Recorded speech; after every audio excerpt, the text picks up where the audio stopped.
Assalamualaikum warahmatullahi wabarakatuh. Selamat pagi. Selamat pagi, sobat-sobat Gracia. Kita akan berbincang bersama di program Gracia Berjaya Bicara.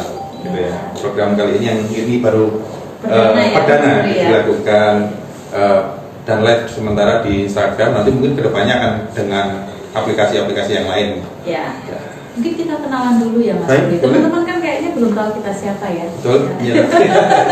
Sakit jiwa Gracia. Oke, dan di samping saya yang ganteng sendiri adalah saya Muri Biantoro. Saya adalah psikolog klinis yang sehari-hari bertugas di Rumah Sakit Jiwa Gracia. Ya, betul. Teman-teman mungkin ada yang pernah ke Gracia, baik Ya. itu kunjungan bisa ya. Betul, ya. Di sini jalan-jalan juga boleh kok ya. Nah, mungkin pernah ketemu dengan kita berdua Yes. juga ya. Betul sekali, Dok. Oke. Ya. Kita akan membahas apa nih, Dokter, hari ini? Nah, ini terkait dengan ini ya, teman-teman sebagian mungkin ada juga yang sudah tahu 10 September. Betul. Ya, khususnya 10 September 2023. Hari apa ini ya? Ya, 10 September itu adalah hari apa namanya? Berkaitan dengan pencegahan bunuh diri, ya, pencegahan bunuh diri sedunia. World Suicide Prevention Day. Betul sekali.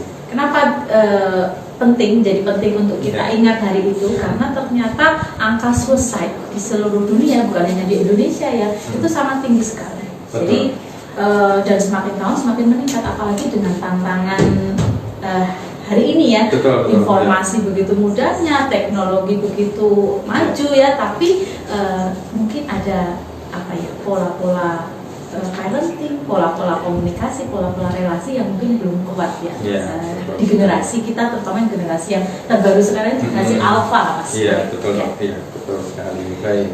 Kita mau mulai dari sisi mana dulu nih, Dok, untuk mulai ke tema besar kita nih? Tema besar kita ya. Mungkin dari judul kita ya, Mas. Ya, judul kita kan mimpi, ya, cita-cita, ya, cintai diri, baik mimpi gitu ya. Ya, betul.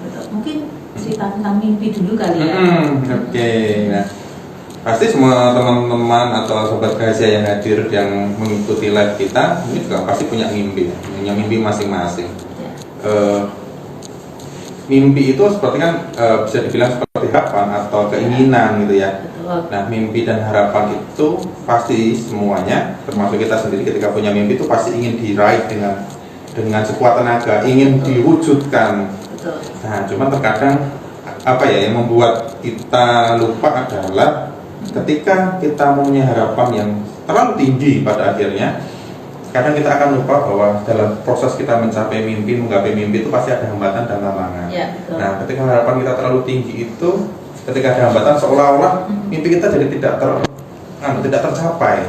Nah, disitulah jadi muncullah luka-luka batin, gitu. Dan ya luka batin adalah ini ya, Dok ya, apa namanya, ranah kita sehari-hari itu bertemu dengan orang yang dengan luka batin. Ya, gitu. Kalau luka kena gores, ya, keluar darahnya gitu ya, dijahit, datang ke IGD, datang ke dokter pakai tangan, pakai mata, luka batin, siapa nih yang bisa lihat nih, Mas Puri? Betul.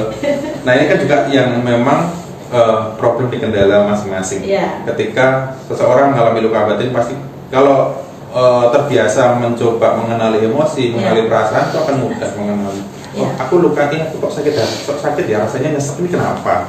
Nah, terkadang ada beberapa orang-orang tertentu, ada ya di luar sana banyak sekali teman-teman yang kesulitan nih menjelaskan luka batinnya. Apa sih yang terjadi gitu? Aku rasa kok nggak nyaman. Karena nggak kelihatan. Betul, sangat tidak kelihatan. Tapi nggak ada lukanya gitu. Susah menjelaskan ini sakitnya kenapa, penyebabnya apa. Nah, sehingga terkadang akhirnya mengambil jalan pintas tadi karena saking bingungnya sudah, apalagi mungkin didukung dengan ini ya, hubungan sosial yang mungkin kurang baik dengan orang lain, jadi tidak punya support system yang baik, tidak punya circle yang mendukung. Nah, akhirnya tadi berpikir sendiri, mencoba menyelesaikan sendiri, dan ketika sudah mentok, nah akhirnya mencoba mengubah tadi luka batin menjadi luka fisik. Nah, itu yang banyak sekitar jadi saat ini di masyarakat gitu, mau yang tua, yang muda, itu juga ternyata sudah banyak yang melakukan hal tersebut. Nah, teman-teman mungkin juga ini mimpinya itu seperti apa? Mimpi kita tuh beda-beda ya, teman-teman ya. Mimpi saya sama Mas Puri mungkin beda ya. Tapi mungkin kita flashback ke zaman dulu waktu kita masih muda ya, Mas Puri. Kita punya mimpi-mimpi yang apa namanya, bagi kita penting, tapi mungkin bagi orang lain nggak penting. Dan ketika kita nggak bisa mencapai itu karena kita masih muda ya waktu itu ya, rasanya sangat berat sekali. Contoh nih, Ya. naksir siapa? Oh iya, betul itu tadi ya. Sekarang anak muda itu gitu ya. Cowok mungkin nembak siapa gitu Ya. kan, ditolak. Betul. Dan itu terjadi di generasi zaman sekarang ini loh. Ya. Banyak kita temui ya, nembak ditolak atau diputus pacar. Nah itu lukanya bukan di fisik teman-teman, tapi di dalam hati. Ya, betul. Cuma apa ya, nggak bisa terlihat gitu. Jadi sendiri aku nih kenapa? Nggak tahu bahwa ada luka di hatinya. Yeah. Orang lain juga, kamu nih kenapa sih? Kan nggak kelihatan luka. Betul. Tidak ada empati dia sendiri dengan kita. Kalau kita sakit, kaki jatuh, kakinya berdarah, orang lain akan kasihan. Oh, tak antar ke IGD, yuk, tak antar ke dokter, yuk, ya kan? Tapi ketika diputus pacar, nangis, nggak mau makan, nggak mau keluar kamar seminggu, ih lebay sih. Betul ya. Ya kan seperti itu ya. Nah, ini mungkin teman-teman bisa relate ya. Dan ini besar ya, kita nggak bisa mengatakan bahwa cuma diputus pacar aja, cuma ditolak cintanya aja, mungkin cuma nilainya di sekolah nggak bagus aja gitu ya. Tapi ini bisa jadi hal-hal yang sepele seperti ini penting bagi beberapa orang gitu ya. Kita nggak bisa lihat kalau luka kan, oh diameternya sekian, darahnya sekian, gitu ya, sekian cc, jahitnya 10 jahitan ya kan. Kalau ke IGD saya tadi dijahit 20 jahitan, jahitannya gede. Tapi ketika sakit batin, lukanya seberapa? Kita nggak bisa secara objektif menyampaikan seberapa besar sih luka yang kita alami. Orang lain nggak bisa lihat dijahitnya berapa gitu.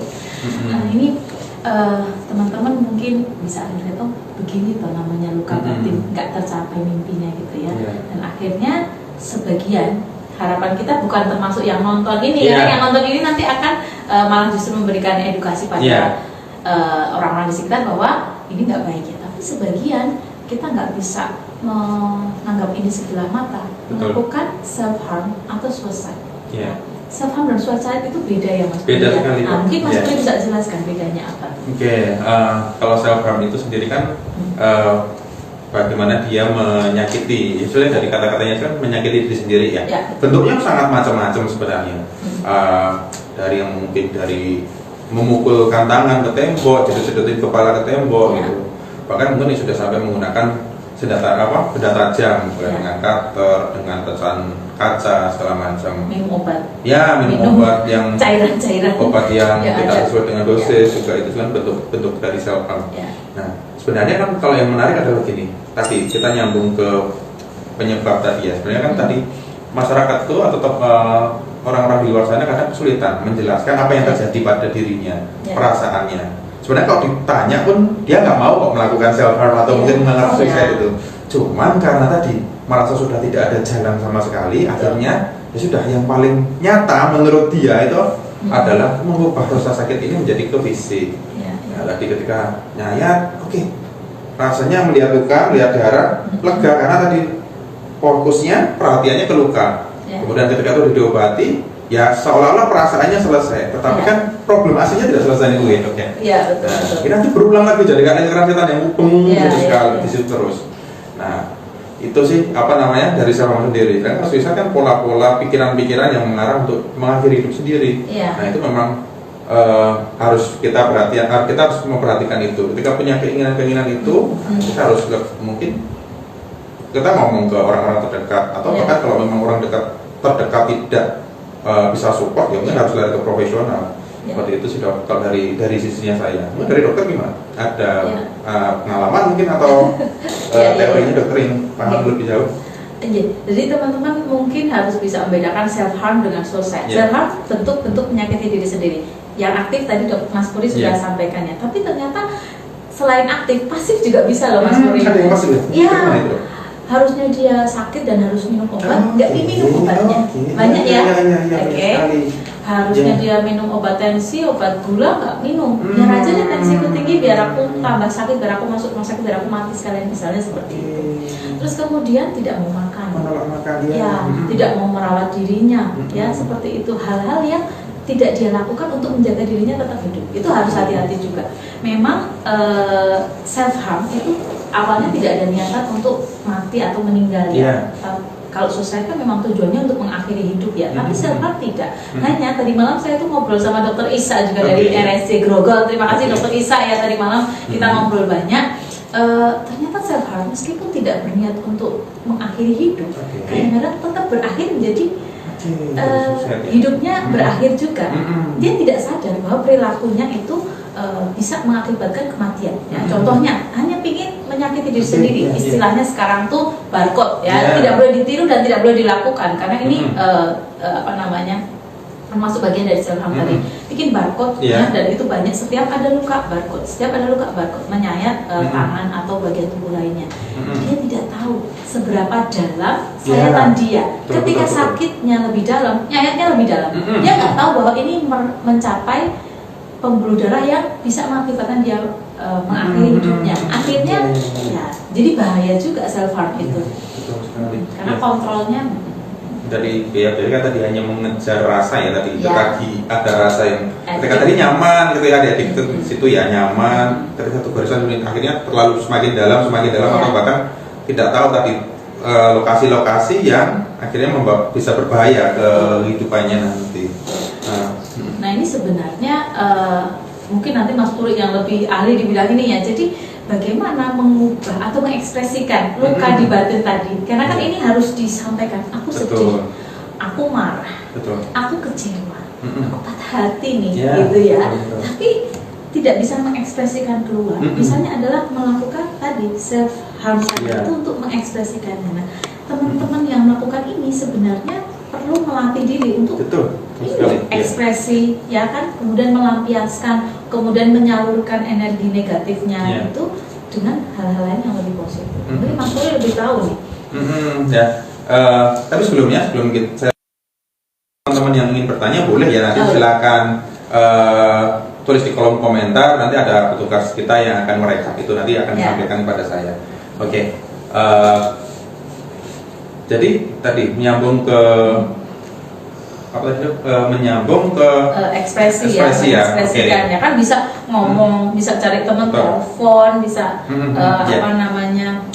melakukan hal lainnya, olahraga misalnya ya. Tapi kalau nggak punya keahlian atau nggak punya teman, merasa sendirian, mau olahraga juga sungkan, males gitu kan, jadi nggak punya keahlian untuk ekspresi emosi. Memang ini banyak faktor juga untuk teman-teman yang di luar sana ataupun klien kita, kenapa kok susah ya untuk menjelaskan perasaan yang terjadi. Memang ada faktor tidak terbiasakan sejak kecil, salah satunya orang tuanya melarang misalnya, nanti anak nangis nih kan, itu ekspresi yang wajar, tapi nggak boleh nangis loh. Nah, itu kan itu ketika dia terus dibegitukan, itu kan akhirnya akan membuat pola yang baru biar menyenangkan perasaan orang tuanya gitu, sehingga akhirnya berusaha untuk nahan, berusaha untuk tidak ekspresif, itu bisa jadi salah satu faktor. Tapi salah faktor yang lainnya memang terkadang kita sendiri membuat diri kita untuk tidak dekat dengan orang lain, tidak nyaman ketika dekat dengan orang lain. Ketika ada yang namanya pertemuan, pasti ada namanya konflik, itu pasti. Tapi kan kadang menghindari konflik yang berlebihan, menghindari perasaan istilahnya marahan itu, akhirnya mendingan gak usah sekalian deh. Nah, itu kan adalah pola-pola yang salah.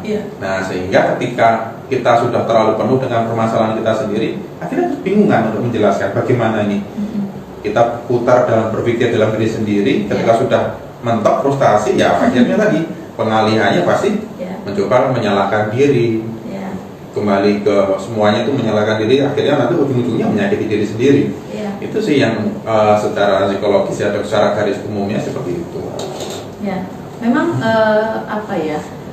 parenting itu tidak melulu tentang anak diem, anak nggak rewel, anak nggak nangis, nggak semata-mata tentang itu. Nangis itu belum tentu jelek, ya kan? Jatuh belum tentu jelek, gagal, ya kan? Melakukan kesalahan belum tentu jelek. Jadi mungkin kita juga perlu koreksi diri kita sendiri juga ya Mas Puri ya. Kita dapat pola asuh seperti apa, kita pola asuh kepada anak-anak kita dan mungkin terhadap diri kita sendiri bahwa it's okay to be not perfect, it's okay to cry, it's okay to make mistakes, it's okay to fall. Toleransi terhadap rasa sakit, toleransi terhadap kesedihan dan kegagalan itu mungkin kita perlu tingkatkan. Nggak semua tuh hidup harus keinginan kita tercapai. Nggak selalu kita harus happy terus, sempurna kan enggak ya. mungkin itu salah satunya yang supaya teman-teman tuh tahu bahwa ya itu masih banyak yang bisa kita bahagia di dalam ketidaksempurnaan lah, betul, kayak gitu. Iya. Ya. Nah, terkait ini tadi Mas Puri, suicide dan self harm ini pelaku ya, yang melakukan itu tuh tertentu di usia tertentu atau semua usia bisa ya? Ini bisa semua ya? Di semua usia saat ini bisa, bahkan kalau kita lihat sekarang di media itu bahkan anak-anak SD aja sudah, yang dulu mungkin di zaman saat saya mungkin sekolah atau mungkin dokter juga waktu masuk sekolah dasar kayak jarang sekali menemukan hal seperti itu, tapi sekarang sudah sangat sangat muncul gitu, sering mudah banyak banget gitu ya. Jadi anak-anak pun ternyata juga bisa ya, anak dan remaja. Kalau kita bilang anak dan remaja, remaja itu 12 sampai 18 ya. Tapi karena kita anggap dewasa itu kalau 18 ke atas gitu ya. Remaja kalau di bawah 12 tahun itu kita sebut dengan anak-anak gitu ya. Ternyata mereka juga bisa melakukan hal-hal seperti ini. Pemicunya macam-macam ya. Tadi malam saya tuh ngobrol sama dokter Isa juga, kembali lagi dokter Isa ya, beliau itu konsultan psikiatri anak gitu. Jadi kasus-kasusnya itu kalau yang remaja itu terkait biasanya karena mereka sedang di fase yang kita sebut dengan identity versus role confusion. Ya, kalau di bawah 12 mungkin masih ini ya, masih pengasuhan primer ya, masih di rumah dan sebagainya. Tapi begitu menginjak remaja 12 sampai 18, anak-anak remaja ini mereka lebih banyak dengan lingkungan, peer group, ya kan, teman-teman sekolahnya gitu, sehingga di sini mereka fase identity, mencari identitas. Aku ini siapa sih? Aku ini orang yang seperti apa sih? Kemudian apakah aku bisa diterima oleh lingkunganku? Ya, peranku di dalam lingkungan seperti apa? Ya kan? Kita kalau berteman tuh ada yang penggembira, ada yang leader, ada yang orang yang suka cemas dan sebagainya. Peranku di dalam peer group itu seperti apa? Kalau mereka tidak menemukan identitasnya, jatuhnya role confusion. Ini bisa jadi memicu ketidakstabilan emosi, termasuk akhirnya melakukan perilaku self harm. Yang kedua, selain itu tadi ya role confusion, perasaan tidak diterima oleh peer group, ada lagi bullying, Mas. Bullying, ya kan? Sangat menjadi banyak penyebab untuk konflik di fase-fase perkembangan gitu ya. Nah, bullying itu ternyata nggak cuma dilakukan oleh temannya. Artinya siapapun beresiko untuk melakukan bullying. Ya, kan bullying bukan hanya sekedar bukan hanya yang sampai fisik ya, sampai mukul dan sebagainya, tapi ucapan kita yang mungkin mendiskreditkan, merendahkan, ya itu juga bisa menjadi bullying. Teman ya, mungkin ya kita manggil teman kita gendut, iya kan? Kamu si gendut, ya kan? Terus kamu si lelet, ya itu ternyata juga masuk ke dalam bullying juga. Temennya, gurunya pun juga bisa. Kamu anak bodoh banget sih, misalnya seperti itu ya. Padahal kan tidak ada anak yang bodoh ya. Anak itu semua punya. Kamu kok nggak bisa apa-apa sih, seperti itu. Potensi-potensi ini ada juga dari pendidik atau guru, orang tua. Dari orang tua juga ini menarik. Ini orang tua, apakah orang tua kok membeli anak seperti apa ini, Dok? Tanpa disadari, kita sih pasti ingin yang terbaik untuk anak kita. Saya yakin semua orang tua ingin yang anaknya itu paling bagus ya. Tapi ternyata kadang secara tidak sengaja orang tua juga membuli anaknya dengan macam-macam tadi ya, dengan panggilan-panggilan yang mungkin mendiskreditkan. Kemudian dengan tidak menghargai kemampuannya. Kadang di rumah, bocah kok gak bisa ngomong, itu lihat loh, kakakmu dibanding-bandingkan kayak gitu ya. Diberi label atau stigma tertentu. Dan ini hati-hati yang ibu-ibu. Aku kok dulu ngelahirin kamu. Ada beberapa yang mengatakan seperti itu. Ini ucapan-ucapan yang kalau bahasa sekarang toksik. Betul. Untuk anak-anak ini juga bentuk-bentuk bullying. Ini hati-hati Pak. Karena anak-anak remaja itu sedang mencari identitas dirinya. Kalau terus-menerus kita labeli, mereka akan berarti identitas itu labelnya yang ibu sebut ke aku tadi. Aku bodoh, aku nggak bisa apa-apa, aku lelah, aku sih nggak berguna. Gitu. Nah kalau kita apapun anak kita ya, pada waktu anak dan remaja, kita harusnya memberikan kata-kata yang suportif. Ya, misalnya nilainya nggak bagus nih pulang sekolah. Oh nggak apa-apa nak, kamu harus lebih rajin belajar lagi, insya Allah nanti nilaimu akan lebih baik lagi. Ya seperti itu. Jadi label atau identitinya bukan menjadi yang tadi jelek, nggak bisa apa-apa, bodoh, tapi lebih ke aku harus berusaha dan sebagainya. Itu seperti itu di anak remaja. Menarik ini, karena masa remaja saya juga penuh bullying sebenarnya. Saya korban bullying ini sebenarnya. Tapi jadi tangguh ya? Iya, saya jadi psikolog itu karena saya kan bullying sebenarnya. Iya. Benar. Iya. Karena itu cerita dipanggil yang apa benar. dulu? Sebenarnya bukan cuma panggilan, tapi fisik juga. Sama. Gitu ya? Saya juga korban bullying teman-teman ya. Dulu Iya. Mas Budi mungkin share sedikit ya. Jadi supaya teman-teman psikolog, psikiater juga manusia. Betul. Jadi kita juga mengalami proses-proses yang tidak enak, nggak melulu. Tapi kan seperti tadi sebelumnya saya katakan, ketidaksempurnaan, betul, kegagalan, sakit itulah yang membuat kita menjadi diri kita saat ini. Iya. Nah, mungkin Mas Budi selalu ada harapan intinya gitu ya. Oke, mungkin Mas Budi cerita dulu. Kalau cerita saya itu sebenarnya saya mungkin kalau SD kelas berapa itu ya 5, 6 itu dijauhin teman. Jadi teman saya cuma satu orang, teman satu bangku itu. Diemin nggak ada yang mau ngajak ngobrol. Itu pertama kali yang terasa. Kemudian pas SMP itu selama 3 tahun mungkin bullying banyak. Itu tuh fisik juga. Nah, terus ketika di fase itu tuh yang saya malah jadi akhirnya menemukan psikolog itu, dia agak ceritanya agak unik gitu. Karena teman-teman cowok menjauhi yang sebenarnya netral pun juga jadi nggak berani karena nanti takut dimusuhi juga. Akhirnya saya berteman dengan banyak teman-teman cewek-cewek nih gitu, teman-teman cewek ada ketika saya terus kemudian teman-teman itu pada cerita curhat lah istilah gitu tuh, saya kok menemukan perasaan nyaman ya ketika mendengarkan cerita orang. Kemudian dari itu masuk fase SMP itu, saya ingat sekali kelas 2 SMP, saya nyari ini tuh kok nanti kuliahnya ke sini itu ke jurusan apa yang berkaitan dengan ini semua. Psikologi, oke. Terus dari SMP itu saya menentukan sudah dari SMP kelas 2, pokoknya besok saya kuliah harus di psikologi. Saya ingin jadi psikolog. Itu sudah begitu, sudah saya patri ke dalam diri saya gitu. Itu dia ceritanya kalau saya. Coba Mas Puri nggak dibully, nggak jadi psikolog sekarang? Mungkin beda, karena memang dari istilah dari keluarga itu itu olahragawan gitu ya. Bapak itu semua sama adik-adik itu pemain olahraga, juga pemain bola segala macam, dan akhirnya berkarirnya sebagai guru olahraga. Dulu sempat diarahin ke situ, sempat diarahin olahraga, tapi saya tuh pengennya ke psikologi. Ya nggak cerita alasannya waktu itu, tapi saya pengennya ke psikologi. Nah, itulah ya dengan dinamika, walaupun pengen banget dengan dinamika kuliah segala macam, ya akhirnya bisa menjadi psikolog. Dan ya tadi ketika berpraktik di rumah sakit ya seperti menemukan rumahnya gitu ya, menemukan seperti ini toh dunia yang seperti ini, seperti ini toh rasa ketika membantu bisa membantu membuka pikiran orang, bisa membantu menyelesaikan itu luar biasa. Rasa nyamannya itu, rasa bangganya itu luar biasa gitu ya. Luar biasa.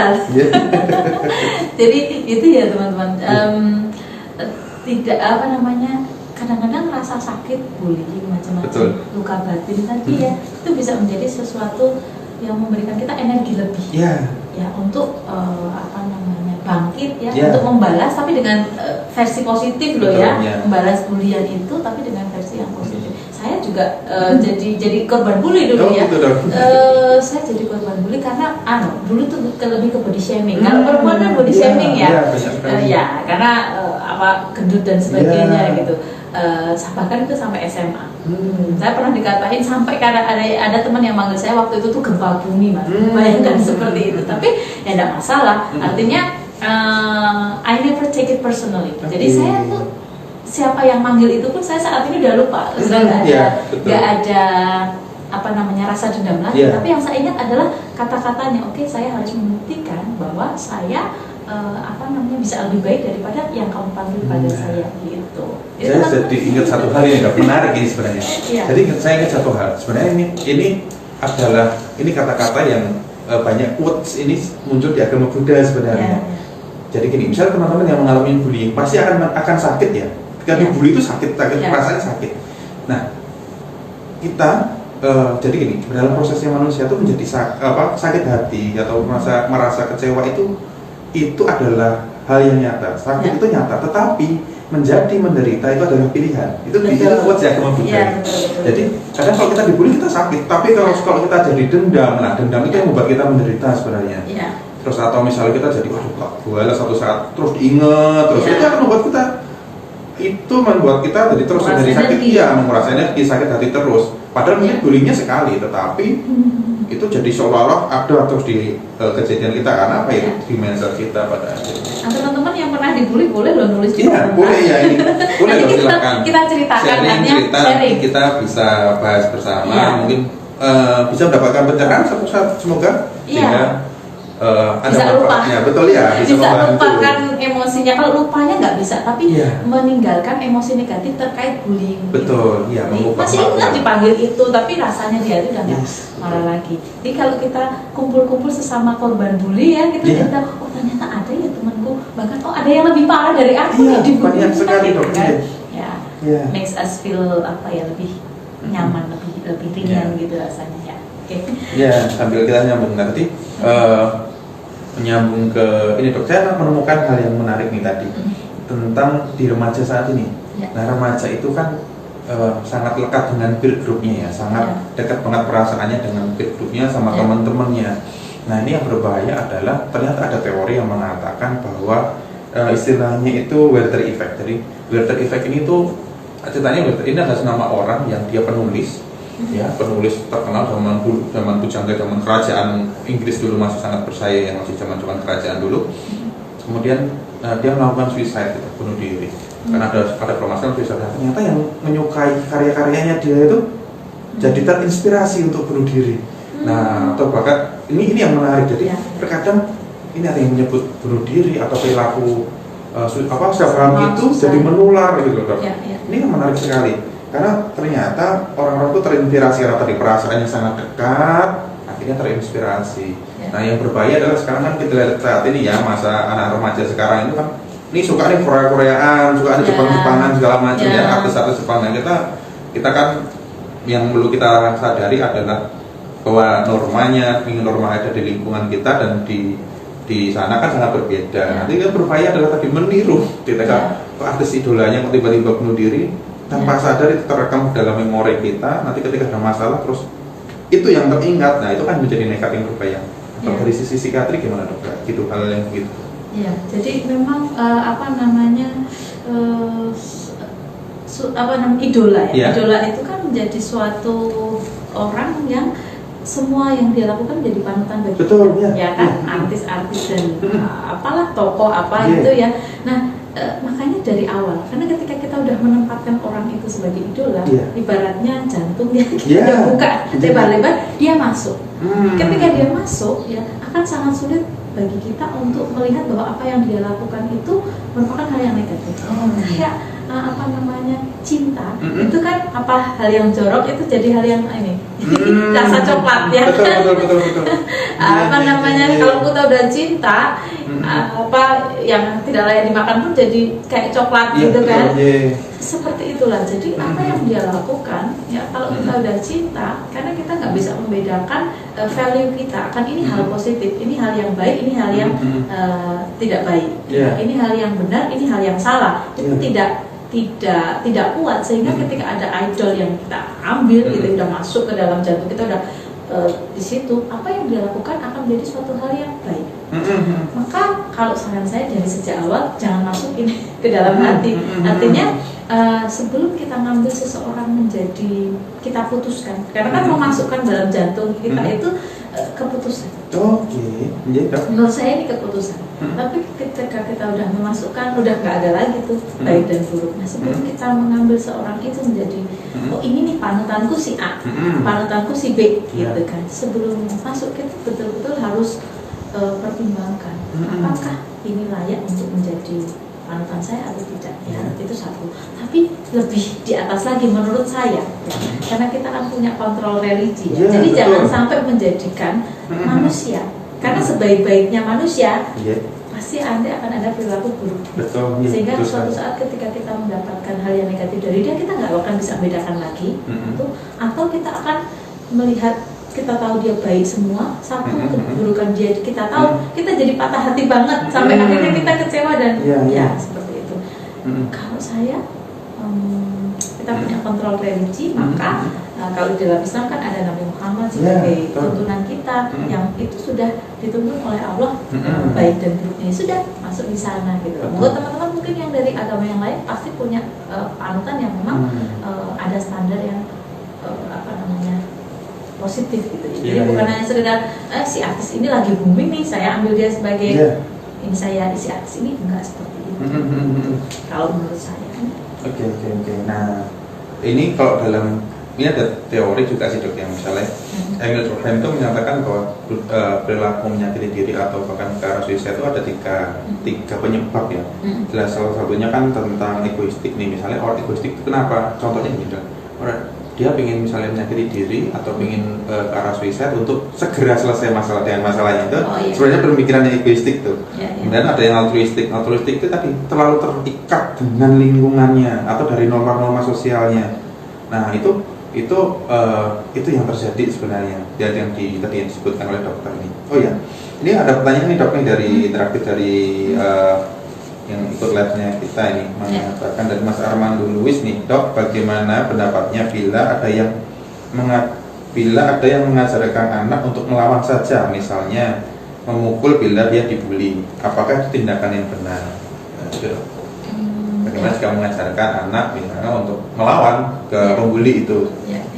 Mungkin nanti Mas Puri bisa nambahkan ya. Jadi memang setiap bully itu harus kita lawan ya. Betul. Tapi melawannya kadarnya juga harus kita pertimbangkan. Misalnya dia membulinya dengan kata-kata, terus kemudian langsung dipukul, kita melawannya dengan pukul, kan itu bukan suatu hal yang positif ya. Artinya kita bisa melawan, tapi bukan dalam artian literally melawan gitu. Baik itu saya dibully terus kemudian saya memukul ya, atau saya dibully dikatain jelek kemudian saya membalas mengatakan jelek, no, bukan seperti itu gitu. Tapi dikatakan misalnya jelek dan sebagainya, tapi saya membalasnya dengan menunjukkan bahwa saya itu punya prestasi loh. Misalnya ini di sekolah ya, saya tuh nggak jelek loh, saya tuh percaya diri loh. Apapun yang kamu katakan tentang saya nggak terpengaruh. Menurut saya cantik kok, mau dibilang jelek, mau menyebut saya cantik kok, saya punya quality dan sebagainya. Dan itu ketika pelaku bully itu, jadi ada teori yang mengatakan bahwa pelaku bully itu sebenarnya senang di-feeding kepuasan dia ketika dia membuli dan lawan korban bulinya itu menunjukkan ekspresi emosi.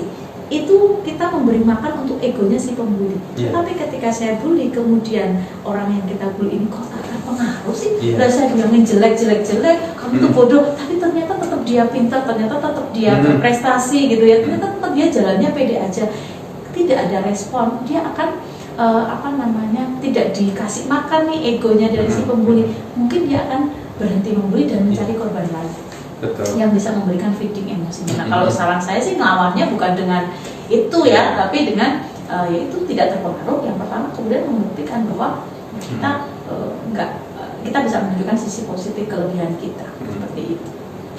Atau mungkin dari sisi saya, misalnya tadi lawannya kita tuh bisa kita ini ajarkan anak untuk melapor, berani melaporkan, berani misalnya asertif misalnya, oke, saya nggak suka loh kalau kamu mengatakan saya gendut misalnya, itu menyakitin perasaan saya. Tiap dia ulangi itu laporkan, belajar untuk melaporkan. Itu akan membuat si pembuli sebenarnya menjadi istilahnya jadi mati kutu ketika dibutuhkan orang. Dia berani mengatakan bahwa ini nggak nyaman, membuat aku sakit hati. Tapi ketika anak itu misalnya dibully kok diam aja, itu akan jadi semakin santapan yang nyaman. Tapi jika terlalu berlebihan reaksinya, dia juga akan semakin senang kayak mendapatkan lawan yang sepadan gitu ya. Karena kan sebenarnya bully itu kan ingin menunjukkan satu superioritas ya, otoritas ya, bahwa aku tuh bisa loh gitu. Ya, kadang-kadang kita juga harus lihat ya, ternyata pelaku bully itu kadang dia juga korban bully di tempat lain. Jadi iya betul. Dia dibully orang tuanya misalnya di rumah, di jalan dan sebagainya. Dia di sekolah bully temannya yang kelihatan lebih lemah dari dia. Ya, mungkin kebutuhannya ketika dia di rumah untuk bisa bicara, untuk bisa menunjukkan perasaannya itu tidak didapatkan, akhirnya dia lampiaskan dengan hal yang negatif di luar.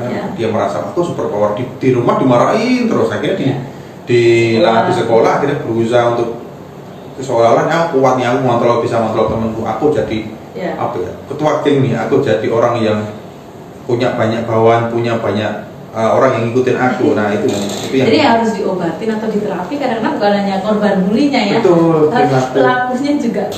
Ya, perilaku pelakunya, kemudian kalau mengubah ini semua juga orang tua juga harus belajar bareng, mau belajar kembali bahwa ternyata ini juga efek dari ini ya, dari perilaku yang ditunjukkan orang tua kepada anak-anaknya. Iya betul.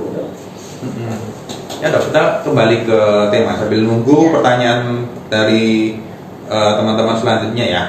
Oke.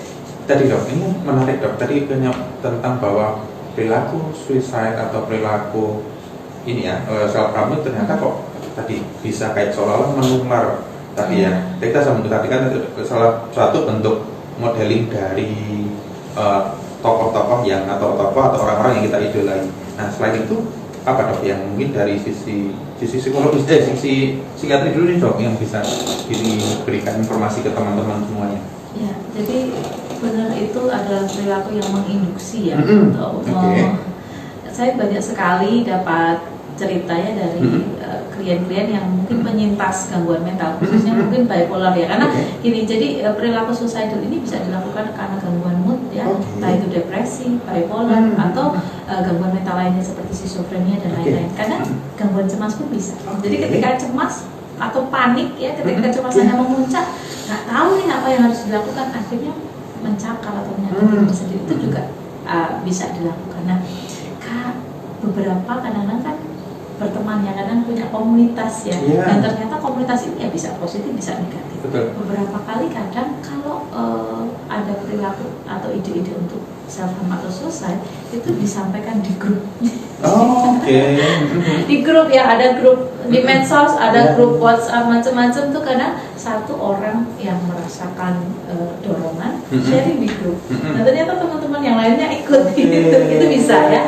Atau teman dekat ngobrol nih ya, misalnya saya kalau ada masalah teleponnya Mas Puri terus nih. Suatu saat saya ada dorongan untuk self harm, saya telepon aku kok pengen begini-begini. Itu ternyata juga bisa memicu rohnya yang diajak bicara ini untuk kemudian saya kok jadi pengen ya. Itu beberapa kali juga yang ininya konsultasi dengan saya. Sebenarnya teman saya yang ingin selesai dok, tapi ketika saya mendengarkan curhatnya, saya jadi pengen gitu. Itu gimana dok seperti itu? Kemudian orang-orang yang dekat, mungkin tidak dengan perkataan tapi melihat perbuatan. Ya, contoh orang tua, saudara, ya, melihat anak misalnya ya, melihat perilaku kok kalau menghadapi masalah kemudian melakukan ini ya, melakukan ini ya, ini record di dalam otak memori kita, sehingga ketika dia menghadapi masalah secara tidak sengaja, bawah sadar ya, dia kalau kita tanya sengaja atau tidak, pasti tidak ada yang ingin secara sengaja kok pengen menyakiti diri sendiri, tapi ini karena pernah terekam di otak kita kayak kaset diputar lagi. Kalau menghadapi masalah begini kebayang nih perilaku ibu yang seperti itu, ini juga bisa ya. Atau nonton film, ya kan, di film kita nonton dengan layar besar di bioskop misalnya, tapi nggak di bioskop pun juga bisa di rumah dan sebagainya. Ada tayangan-tayangan yang menunjukkan perilaku seperti itu ketika menghadapi masalah. Jadi hati-hati betul dengan film yang ditonton ya. Kalau nggak kuat mentalnya, lebih baik jangan menonton film yang memicu perilaku suicide. Kemudian medsos ya, di medsos entah itu TikTok atau Facebook kan reels macam-macam ya, di situ muncul tanpa bisa kita filter perilaku yang negatif tadi. Kalau kita sering melihat di awal, mungkin kita bisa katakan itu kan nggak bagus, itu kan di dalam agama dosa gitu ya. Tetapi ketika kita berulang-ulang menontonnya, bisa jadi terpengaruh juga. Jadi hati-hati juga ya. Kemudian kan kadang-kadang influencer itu ya, perilaku di dalam live, ketika live atau ketika di tayangan itu juga menampilkan perilaku yang self harm. Itu ada juga beberapa yang seperti itu, khususnya mungkin dari negara-negara yang agak suram ya, sebenarnya Korea, Jepang ya, itu merupakan negara-negara yang agak suram loh untuk mental health. Jadi kondisi-kondisi seperti ini memicu. Hati-hati betul, meskipun di awal kita yakin aku kuat kok, aku bisa nahan kok barrier religiku misalnya ya, tapi kalau nonton berulang-ulang, itu bisa memicu juga.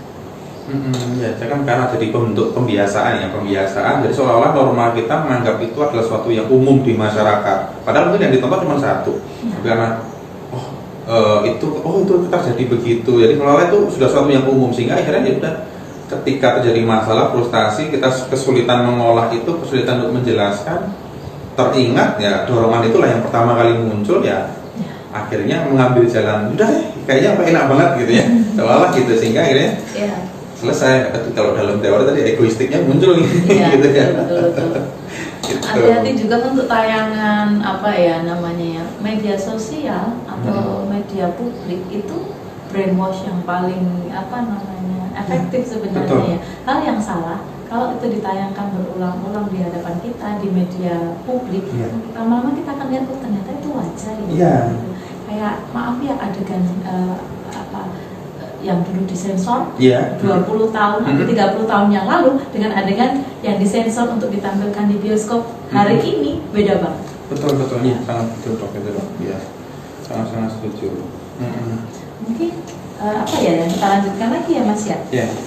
Kalau tadi sudah anak remaja, mungkin dewasa. Ini semua usia bisa selesai ya.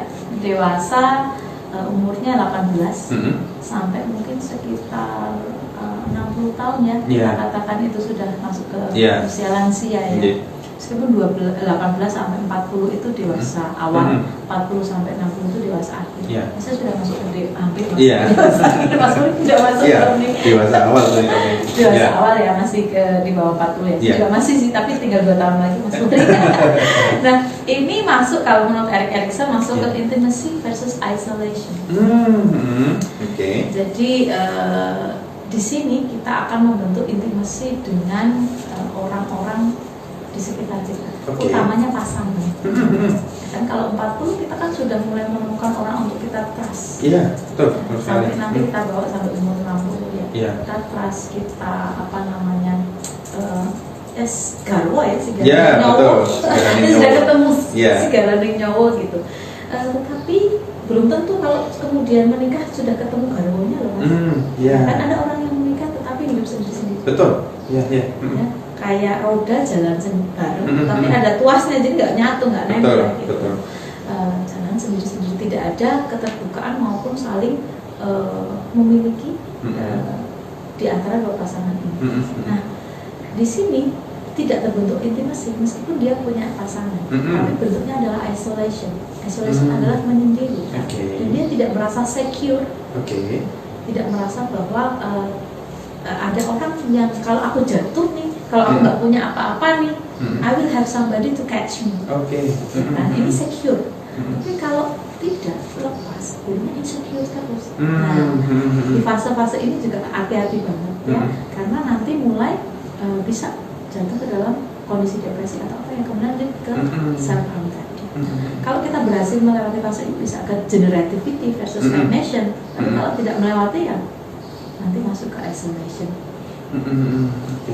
Karena banyak juga ya kasus yang kita temukan bahwa tadi di gambarannya di klien-klien gitu ya, akhirnya lebih jadi bentuk masuknya ke isolation gitu, nggak mau melakukan apapun, diem aja pada akhirnya gitu ya.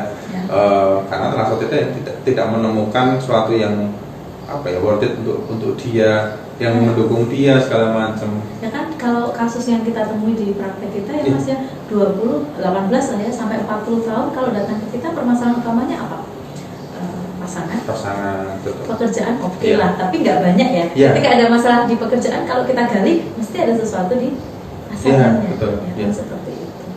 Nanti beda lagi kalau udah di atas 60 ya, mungkin masuk ke generativity versus stagnation. Jadi sudah ke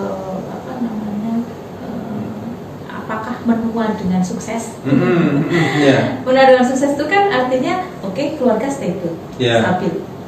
Ada pekerjaan juga sudah stabil lah, itu udah lewat masanya ya. Ada simpenan untuk masa tua.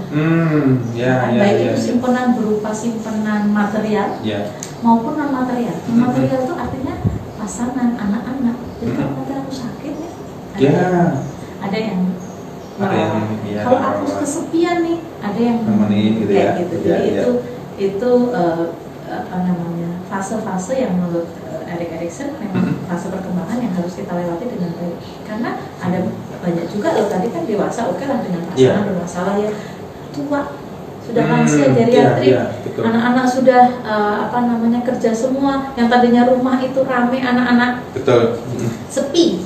Jadi waktu anak-anak masih kecil sampai kuliah itu aduh capek, jadi ngurusin anak terus. Tapi ketika anak tidak ada, kok sepi ya. Jadi disebut dengan empty nest syndrome. Ya, sindrom sarang burung kosong. Jadi cuma sama suami. Suami kerjaannya mungkin baca koran, diem, karena kan bapak-bapak tipikalnya diem ya. Seperti itu juga ternyata ada resiko untuk memicu anak. Ya menarik sih ya. Tadi menarik tadi kalau pas ini ya dewasa tadi kan memang sebenarnya ada beberapa faktor yang memicu orang itu menjadi bahagia ya tadi. Ada salah duanya sudah diikutin sama dokter tadi, rumah tangga yang stabil ya. Terus kemudian pekerjaan. Nah ini dua hal ini memang sering banget kita temukan problem ini ketika terjadi permasalahan kita digali ternyata problemnya dari dua itu. Entah kalau ke keluarga, dari pasangan, dari anak ya, dari pekerjaan yang mungkin bisa dibilang pekerjaannya lingkungan kerjanya tuh toksik gitu ya. Akhirnya jadi problem di dia. Mau pindah kok misalnya bajunya sudah besar, nanti kalau mulai dari nol lagi bagaimana keluarga nanti itu jadi saling terhubung gitu ya dok ya. Tapi toksik tadi kemarin saya juga sempat ngobrol sama Mbak Erlin ya. Toksik itu kan teman-teman juga interaktif ya waktu itu ya. Jadi banyak yang tanya juga toksik itu apa. Kadang-kadang kita salah karena menganggap yang toksik itu orang atau bendanya. Padahal toksik itu adalah relasinya. Jadi misalnya kita berada di tempat kerja, kita menganggap tempat kerja saya itu toksik dong. Nah kita harus evaluasi ulang. Terus kan kadang-kadang seringkali jalan keluar yang dipikirkan adalah pindah tempat kerja karena tempat kerjanya toksik. Have you ever thought that mungkin tempat kerjanya itu bukan tempat kerjanya yang toksik, tapi pola interaksi kamu dengan lingkungan yang toksik. Kalau kamu mungkin ya pola komunikasi kita juga memicu orang lain untuk toksik pada kita ya. Kalau kita pindah ke tempat kerja yang baru, pola komunikasi kita nggak berubah, sama. Pasti akan terjadi lagi. Jadi akhirnya bingung kok semua toksik. Nah, mulai deh koreksi, jangan-jangan pola interaksi kamu yang toksik juga. Berarti kan kita pada akhirnya juga harus tadi ketika ada sesuatu terjadi tidak bisa melihat dari sisi luar juga. Kita harus mengevaluasi diri apa sih yang terjadi. Jangan-jangan ini bukan orang tersebut ya yang melakukan toksikitas, tapi kita sendiri yang memang sebenarnya yang memancing untuk jadi toksis gitu ya. Itu menarik gitu. Dan itu nggak mesti harus toksik tuh gini. Contohnya orang yang people pleasure. Ini menarik ini. Gak bisa nolak gitu ya. Misal Mas Puri nih kasih kerjaan A, diem aja, ya kan? Yang ngasih kerjaan saya misalnya. Kemudian ada dokter lain ngasih kerjaan lagi ke Mas Puri gitu ya. Padahal Mas Puri sudah menerima kerjaan dari saya, 2 kerjaan. Mas Puri nggak enak mau nolak, gitu kan? Akhirnya ada lagi dokter C ngasih lagi gitu ya. Akhirnya Mas Puri sendiri yang kewalahan dengan beban pekerjaan ini. Padahal kondisi ini kan sebenarnya Mas Puri mungkin merasa toksik banget nih, saya dikasih beban kerjaan terus menerus, dokternya nggak kasihan nih, saya kasih lagi. Tapi kan dari awal Mas Purinya nggak ngomong. Saya tuh sudah ada kerjaan dari dokter Rina loh, ini belum selesai. Bolehkah saya selesaikan dulu? Saya minta waktu selesaikan pekerjaan dari dokter Rina dulu, baru saya kerjakan dengan dokter B lagi misalnya kayak gitu. Jadi pola komunikasi yang toksik itu tidak mesti bayangan kita saling menyerang, tapi diem, nggak mau nolak. Gak bisa tegas, gak jelas maksudnya seperti apa. Kan dokter B juga, seandainya kalau bahwa Mas Puri ternyata ada kerjaan lain, saya akan kayak gitu ke psikolog yang lain misalnya. Jadi kan bentuk ini ya, bentuk reaksi terhadap permasalahan yang keliru sebenarnya. Kemarin saya baru baca nih tentang tadi people pleaser itu. Ternyata itu kan salah satu bentuk ini tadi dok. Respon terhadap stres, respon terhadap permasalahan kan. Kalau kita dulu mungkin tahunya hanya fight and fight aja. Katakan sekarang ada freeze, ada fawning gitu. Ada orang yang tadi perilakunya bahasa kasarnya menjilat orang lain, people pleaser, berusaha menyenangkan orang lain. Itu sebenarnya bentuk respon dia ketika harus misalnya harus bermasalah dengan orang yang ininya lebih tinggi, porosnya lebih tinggi, karena dia nggak berani untuk asertif, nggak berani untuk ngomong. Nah akhirnya cuma yaudah sedekah tahu aja gitu ya. Tapi itu kan menjadi permasalahan berikutnya ketika dia kesulitan atau dia terlalu overwhelmed dengan proses yang terjadi gitu ya dok ya. Menarik itu sebenarnya. Dinamika yang sangat menarik buat orang. Iya. Oke. Betul, belum ada yang nanya ya? Iya. Ada apa? Ada pertanyaan lagi ini? Ini tempat masih saya ada juga waktu. belum ada ya. Oke. Oke. Baik, masih ada waktu sekitar 10 menit nih dok. Coba Ya. kita bahas lagi nih.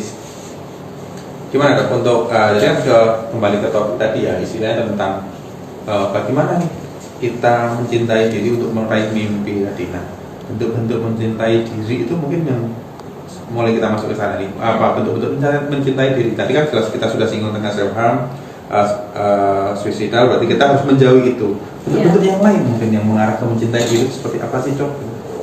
Apa ya? Mungkin ini tiap orang beda. Beda, betul. Kalau saya mungkin dari versi wanita. Ya, betul. Jadi kemarin saya juga mendengarkan Ibu Yeni Wahid ya. Beliau itu ditanya gimana sih caranya untuk menjadi wanita yang hebat. Beliau menyampaikan bahwa begini, wanita itu cenderung memikirkan orang lain. Dia bahagia itu ketika dia bisa membahagiakan orang yang dia cintai, ya kan, suami, anak-anak, gitu ya. Kadang-kadang dia lupa untuk membahagiakan diri sendiri. Nah, jadi tapi ini merupakan hal yang paling utama. Jadi sebelum kita membahagiakan orang lain, kita harus membahagiakan diri kita sendiri. Dan membahagiakan diri kita bisa dalam bentuk kan masing-masing ada yang kesukaan sendiri-sendiri ya. Oke lah, ada yang ingin menikmati, kalau istilahnya trennya sekarang tuh me time. Me time itu bisa apa yang disenangi, apa ya, belanja gitu ya, ke salon macam-macam ya, silakan mengembangkan hobi apa silakan ya. Tapi ada juga yang me time yang itu juga akhirnya kembali lagi ke orang lain. Bahwa misalnya ya, ngantar anak sekolah, ya kan, kemudian dampingi anak sekolah, menyiapkan pakaian suami. Kalau hal-hal sederhana ini memang membuat dia bahagia, ya kan, itu juga bisa sih kita sebut sebagai self love. Yang penting bukan kita melakukan karena terpaksa ya. Artinya ini kalau nggak disiapin ayahnya marah-marah nih gitu kan. Kalau nggak terantar anaknya ini nih ya. Tapi kita memang mengantar, melakukan hal-hal kecil sih sebenarnya. Tapi memang dari dalam hati kita. Itu masuk menurut saya merupakan bagian dari self love. Tapi yang paling penting memang tanyakan pada diri kita, apa sih yang kita inginkan gitu ya, dan melakukan sesuai dengan apa yang kita inginkan. Anak, keluarga, suami gitu ya, tidak butuh seorang ibu yang atau istri yang sempurna. Mereka butuh ibu, istri yang bahagia. Saya ketika kita bahagia, dan bahagia kalau menurut saya sendiri adalah bisa melakukan hal yang kita inginkan, tanpa terkekang, harus bebas, merdeka lah ya, seperti itu. Menurut saya itu kebahagiaan yang paling utama.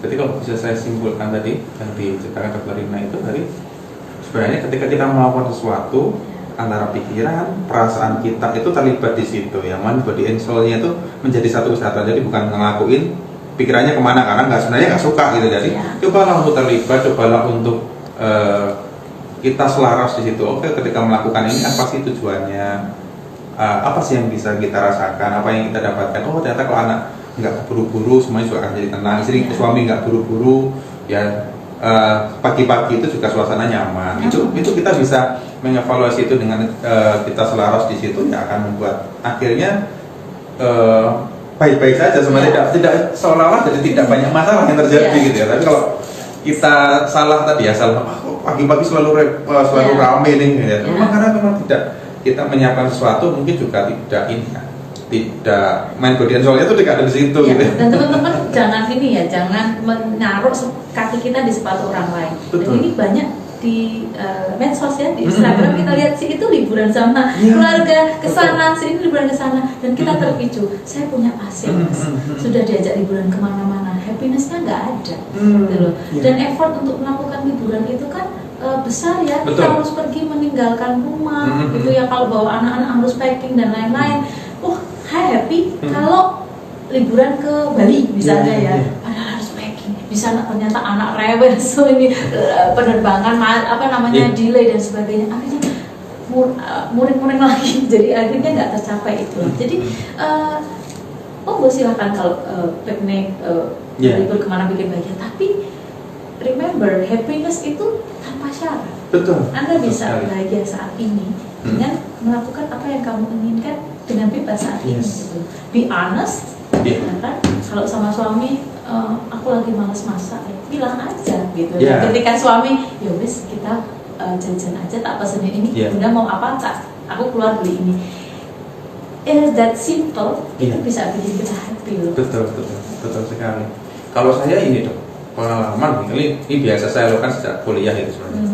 Ketika saya mungkin mendapatkan nilai baik atau misalnya sudah berhasil melakukan sesuatu yang kecil gitu. Nah itu saya selalu coba untuk melakukan apa yang saya sukai. Itu saya niatkan untuk hadiah. Nah, kalau misalnya sekarang ini sehari-hari saya misalnya ketika habis nangani klien nih, kasusnya berat, capek banget. Oke, jam istirahat saya ke kantin, saya sukanya lemon tea gitu ya. Kalau pesan lemon tea udah. Ketika saya minum, saya berdoa ini sebagai hadiah buat saya. Karena hari ini saya melalui hari yang berat, tapi saya bisa membantu orang tersebut. Sudah. Reward, itu jadi reward itu dari self reward itu dari itu luar biasa. Recharge-nya tuh lebih cepat dibanding. Kalau enggak tuh nanti rasanya besok tuh mau banget, masih terpapar energinya, lelahnya itu masih terasa. Jadi ada reward, enggak ada punishment betul. Kalau tadi yang saya sampaikan tadi hal-hal terkait itu sebenarnya ini masuk ke ini end stage ya. Jadi kalau di dalam psikoterapi yang saya sampaikan tadi masuk psikoterapi yang paling akhir yaitu logoterapi. Jadi memaknai setiap perilaku kita. Dan makna itu nggak mesti harus gede-gede kok. Bahagia kalau aku liburan ke sana. Bahagia kalau aku misalnya sudah lulus S2, S3. Bahagia kalau aku sudah punya rumah ini, punya mobil ini. Tapi memaknai kebahagiaan adalah here and now. Saya di sini ngobrol sama Mas Puri, bisa sharing sama teman-teman, I'm happy. Saya di rumah bisa ini ya. Saya bisa telepon teman saya yang saya kangenin gitu kan, nyampaikan aku kangen sama kamu loh, I want to see you. Itu suatu hal yang makna gitu. Suami kita, anak kita senyum sama kita. Betul sekali. Itu logo. Jadi, tapi mungkin mencapai itu nunggu teman-teman umur 40 ya. Saya kurang 2 tahun lagi. Oke, gitu dok. Ini sudah hampir jam 10 sudah di waktu akhir acara kita. Mungkin ada closing statement dari Dr. Ina nanti kemudian dari saya. Mas Puri ya. Jadi mimpi gitu ya.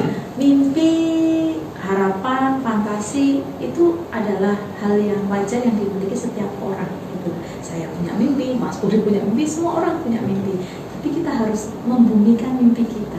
Artinya bahwa kita harus tahu ada gap, pasti ada gap, entah itu gapnya kecil atau besar ya, tapi pasti ada celah atau jeda, jarak antara fantasi kita, keinginan kita dengan realita.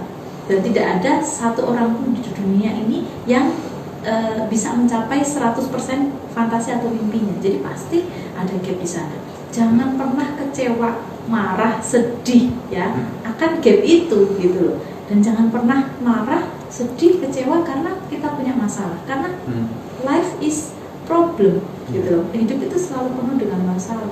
It's okay to have problems karena disitulah artinya maknanya hidup. Jangan pernah benci masalah ya. Dan kemudian yang terakhir, apapun yang ada dalam pikiranmu, suicide atau self harm is not a solution. Masih banyak lagi solusi di luar sana selain suicide.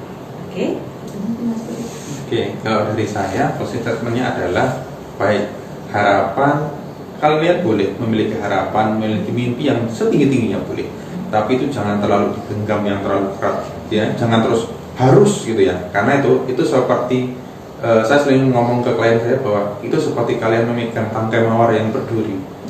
Kamu genggam kenceng ya terluka, tapi kamu semakin kenceng terus ya jadi menderita. Tapi kalau kamu buka harapan mimpimu, tangannya itu dibuka, itu harapan mimpimu masih akan ada, tapi kamu tidak akan menderita di situ. Mungkin sakit ketika masih kena duri-durinya seperti itu, tapi tidak menderita. Ya tadi seperti dokter ya, membumi harapan mimpinya itu dibawa ke bumi lah, istilah seperti itu. Baik. Gitu ya Mas Puri ya, wah udah waktu habis nih. Kapan kita lagi ya Mas Puri, asik nih kayaknya nih. nanti kita akan jadwalkan nih teman-teman Boleh info request. tunggulah ya Boleh informasi terbaru atau boleh request tema apa yang ingin Temanya apa? dibawakan. Ya. Nanti akan ada narasumber-narasumber lain atau mungkin bahkan kita berdua akan tampil kembali. Nanti akan coba untuk difasilitasi dan kita akan buat ini acaranya sebenarnya semakin rutin.